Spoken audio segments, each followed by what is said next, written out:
জামিয়া আহমদিয়া সুন্নি আলিয়া আজকে এই পর্যায়ে গেল কেন?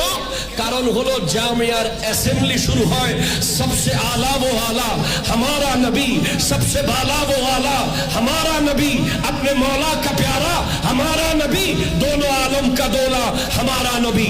জামিয়া আহমদিয়া সুন্নি আলিয়া গোটা বিশ্বে এখন যেই মাদ্রাসা প্রতিনিয়ত আল আজহার ইউনিভার্সিটির সাথে টক্কর দেওয়ার অবস্থানে পৌঁছতেছে, বিশ্বের সবচেয়ে বড় বড় স্কলাররা যারা বাংলাদেশে আসে তারা এসে একবার বলতে বাধ্য হয়, अगर जामिया नहीं देखता तो न समझता कि बांग्लादेश में इतना बड़ा मरकज है।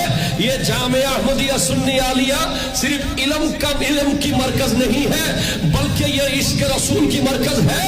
तो এই জামিয়া যারা বানিয়েছেন তাদের যিনি মূল খাজায়ে খাজাগান আতায়ে রাসূল খাজা আব্দুর রহমান চৌরবি খিজরি আলবী রাদিয়াল্লাহু তাআলা আনহু, উনি এই পৃথিবীতে বিশ্ববিখ্যাত একজন আজিম ও শান হাস্তি, যিনি আলিফ থেকে দাল পর্যন্ত পড়ে 30 পারা দরুদ শরীফের কিতাব লিখেছেন।